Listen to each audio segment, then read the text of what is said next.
नमस्कार, आप देख रहे हैं आमने सामने न्यूज़ और मैं हूं आपके साथ कुसुम जय शर्मा। बाराबंकी में नगर निकाय चुनाव की धूम है। वार्ड नंबर 4 से पूर्व बीजेपी के सभासद सोनू यादव ने अपनी पत्नी महिमा यादव को मैदान में उतारा है। इस सीट पर 2012 में जीत के बावजूद सोनू यादव को 2017 में टिकट नहीं मिला था, लेकिन इस बार सोनू बीजेपी के टिकट मिलने की उम्मीद लगाए हुए हैं। सोनू यादव से हमारी संवाददाता बरखा सिंह ने खास बातचीत की, आइए देखते हैं। नमस्कार, मैं हूं बरखा सिंह। आप देख रहे हैं आमने सामने न्यूज के खास प्रोग्राम शहर की संसद। आज हम मौजूद हैं तहसील कॉलोनी बाराबंकी वार्ड नंबर 4 में, जहां पर हमारे साथ सभासद प्रत्याशी प्रतिनिधि सोनू यादव जी हैं। सोनू यादव जी, आपका हमारे चैनल में स्वागत है। धन्यवाद। सोनू यादव जी, ये बताइएगा आपने राजनीति में कब कदम रखे हैं? सन 2012 में मैं भारतीय जनता पार्टी के चुनाव निशान कमल पर 2012 में 20 साल के बाद तहसील कॉलोनी वार्ड में कमल खिलाया। जो पार्टी संघर्ष कर रही थी और न केंद्र में थी और न ही उत्तर प्रदेश में, तब मैंने जो है पार्टी से चुनाव लड़ा और जनता के सहयोग से, पार्टी के पदाधिकारियों द्वारा उनके सहयोग से मैंने कमल खिलाया और जनता के बीच और भारी जीत दर्ज की है। अब फिर आपने ये गैप आपका 2017 में क्यों नहीं आप जीत पाए? क्या कारण रहे हैं? 2017 में हमारी सीट SC हो गई थी, तो जिस वजह से मैं यहाँ से चुनाव नहीं लड़ा और विस्तारित क्षेत्र हमारे पड़ोस में ही है, आनंद विहार, जहाँ से मैंने दावेदारी भारतीय जनता पार्टी से की। पदाधिकारियों द्वारा जो भी निर्णय उनका था या टिकट हमें नहीं मिला, तो उसकी वजह से फिर मैं नहीं लड़ा चुनाव। फिर थोड़ा सा अपने काम में व्यस्त हो गया। इस बार मैं फिर 2017-22 में अब ये सीट जनरल महिला हो गई है, तो हमारी पत्नी महिमा यादव जी को फिर एक बार पुनः जो है मैदान में हम आए हैं और पार्टी से इस आशा के साथ में टिकट के लिए आवेदन किया है कि पार्टी एक बार फिर हमारे ऊपर विश्वास जताए और मैं पुनः इस सीट को वापस भारतीय जनता पार्टी की झोली में डाल सकूं और भारतीय जनता पार्टी का यहाँ परचम लगा सकूं। क्योंकि सीट जब SC की 2017 में चुनाव लड़े थे यहाँ से एक प्रत्याशी, तो बबलू कन्नौजिया जी की माता जी, तो उस समय बीजेपी की यह सीट चौथे नंबर पे थी, तो जीत नहीं पाई थी। और समाजवादी पार्टी के सरिता कुमार जी ने यहाँ से तहसील कॉलोनी से जीत दर्ज की थी। तो आज पुनः एक मौका आया है मेरे लिए कि मैं फिर पार्टी के लिए कुछ करूँ। बाकी देखना है कि पार्टी के पदाधिकारियों द्वारा और उनके नेतृत्व में अगर मौका मिलता है तो एक बार फिर पुनः यहाँ से भारतीय जनता पार्टी का परचम लहराने का प्रयास करेंगे। सोनू यादव जी, मेरा आपसे एक क्वेश्चन है कि आपका नाम सोनू यादव है, हाँ? अब यादव होते हुए भी आप भाजपा में जाना चाहते हैं, और कोई और क्यों नहीं आपने चुना? इस बारे में मैं क्या कहूँ, विचारधारा की बात है। हमारी विचारधारा भारतीय जनता पार्टी के साथ में जुड़ी है। सन 2012 में मैंने जब इस पार्टी से चुनाव लड़ा था, तभी मुझे विचारधारा की बात, विचारधारा मुझे पसंद है, पार्टी के काम करने का तरीका और वहाँ के लोग। और बाकी हमें ये नहीं लगता है कि यादव होना कोई ऐसा बहुत बड़ी चीज़ है कि नहीं, यादव खाली सपा में नहीं हो सकता है और भाजपा में नहीं हो सकता है। ये विचारों की बात है, तो मुझे पसंद है, पार्टी भी पसंद, वहाँ की विचारधारा पसंद। विचार तो आपके बहुत अच्छे हैं। विचार तो बहुत अच्छे हैं, लेकिन मैं अपने आप को एक भारतीय जनता पार्टी का सिपाही मानता हूँ और भविष्य में काम करता रहूँगा भारतीय जनता पार्टी के लिए, मैं और मेरा परिवार। इस बार आप जनता को कैसे आकर्षित करेंगे अपनी तरफ? मैंने 2012 में जो कार्य किए हैं, विकास कार्य तो अलग चीज़ है, विकास कार्य तो हर प्रत्याशी करता है, लेकिन कुछ चीज़ें और मैं आपको बताना चाहता हूँ कि हमारे वार्ड के अंदर वाल्मीकि परिवार थे, जिनको जो ऐसे ही रहते थे करीबन 30 से 40 साल से। तो एक बार हुआ क्या कि उनको शासन से एक आदेश आया हाई कोर्ट से उनको गिराने का। तब SDM साहब हमारे यहाँ अनिल सिंह थे और CO विशाल विक्रम सिंह जी थे। तो जब उनको वहाँ हटाने के लिए आए तो हमने उनसे आग्रह किया और उन्होंने आग्रह को मानते हुए उन वाल्मीकि परिवारों को ज़मीन दिया यहाँ विकास भवन वार्ड में PWD के पीछे।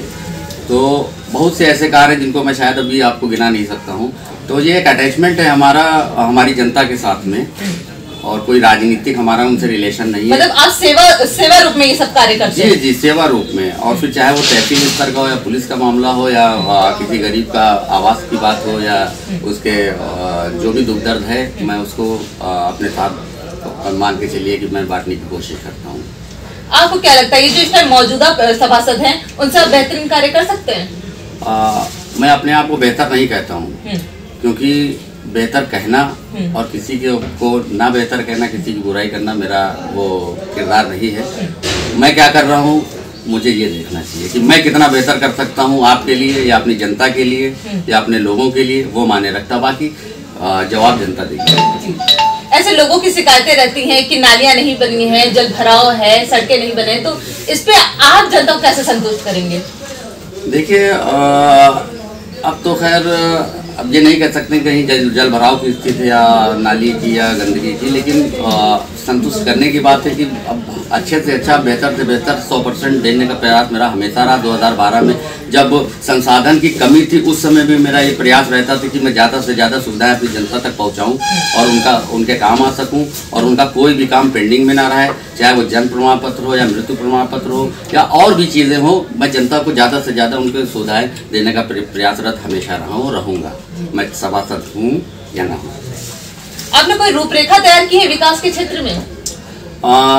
विकास के क्षेत्र में रूपरेखा अभी हमारे माइंड में है, फिर एक बार आ जाने दीजिए, फिर रूपरेखा को जमीन पर भी उतारेंगे। अभी जो सस्पेंस है। हाँ, सस्पेंस है, कुछ काम करने का मेरा तरीका है। फिर भी एक कोई पहला कदम जो आप करना चाहते हैं कि अगर यदि आप सभासद इस बार बनते हैं तो आप सबसे पहले क्या विकास के क्षेत्र में एक कोई काम? देखिए, प्राथमिकता मेरी ये है कि जैसे इस समय डेंगू का प्रकोप आप देखिए नहीं थी चल रहा था, तो उस स्थिति में हमने कहीं ना कहीं कमी महसूस की कि जैसे दवा का छिड़काव या फॉगिंग, तो जो डोर टू डोर नहीं पहुंच पाई, जिनसे संक्रमण काफ़ी मात्रा में फैला। जो लोगों की ज़रूरत थी साफ़ सफाई की, जो जब मैं जनता के बीच में गया तो लोगों ने बहुत सारे सवाल थे, तो मैं प्राथमिकता ये दूंगा साफ़ सफाई और लोगों को अच्छी सुविधा मिल सके, अपने वार्ड के अंदर साफ पानी मिल सके, अच्छी स्वास्थ्य सेवा मिल सके। जो भी हम जिस लायक एक सभासद होता है, जितना कार्यक्षेत्र है उसका, उससे मैं 100% देने का प्रयास करूंगा। और कोई मुख्य आपका ऐसा हो कि मुख्य मुद्दा है जिसे आप केंद्रित करना चाहते हैं इस बार और केंद्रित करके आप चुनाव लड़ने जा रहे हैं, कोई मुख्य मुद्दा ऐसा? मैं अपने 2012 और 17 के कार्यकाल पर ही करूंगा, वही मेरा मेन फोकस रहेगा, जो जनता के बीच में मैंने किया है। और कुछ जो भी है कुछ ऐड करूंगा, वो अभी क्लियर नहीं है, वो सस्पेंस है थोड़ा सा। और बाकी फिर देखते हैं। हमारे चैनल के माध्यम से आप जनता से कुछ कहना चाहते हैं? जनता से मैं ये कहना चाहता हूँ कि एक वोट बराबर 5 साल। तो आप अपने वोट का इस्तेमाल जाति धर्म पर ना कर आप एक योग्य व्यक्ति को दीजिए। मैं ही योग्य नहीं हूँ, मैं ये नहीं कहता मैं योग्य हूँ, लेकिन जात धर्म और इसमें ना बढ़ के उससे ऊपर सोचकर एक अच्छे व्यक्ति को अपने बीच में लाइए, जो आप लोगों का कार्य कर सके और आप लोगों के काम आ सके, क्योंकि आप लोगों को दर दर ना भटकना पड़े। एक निवास के लिए, आय प्रमाण पत्र के लिए, जन्म के लिए, साफ सफाई के लिए, बस जो योग्य हो उसको वोट करिए। मैं अपने आप को नहीं कह रहा हूँ कि मुझे आप करिए, क्योंकि आजमाए हुए को बार बार आजमाना नहीं चाहिए। बहुत बहुत धन्यवाद आपका सोनू जी। बहुत बहुत धन्यवाद आपका कि आपके माध्यम से मैंने अपनी बात रखी। आप लोगों का बहुत आभार मैं व्यक्त करता हूँ। धन्यवाद। ये थे हमारे साथ सोनू यादव जी, जो कि यादव होते हुए भी भाजपा में जाना चाहते हैं। उन्होंने काफी विकास के कार्य किए। वो 2012 में भी चुने गए थे सभासद और उन्होंने काफी अच्छे कार्य किए, जिनकी वजह से जनता उन्हें बहुत मानती है, बहुत सम्मान देती है। अब देखने वाली बात यह है कि वो इस बार सभासद चुने जाते हैं या नहीं। उन्होंने काफी विकास के कार्य किए हैं। वो जाति धर्म ये सब कुछ भी नहीं मानते, उनके विचार नए हैं, उनकी सोच नहीं है। अब देखने वाली बात यह है जनता इनका कितना सपोर्ट करती है। बने रहिए आमने सामने न्यूज के साथ, मैं बरखा सिंह।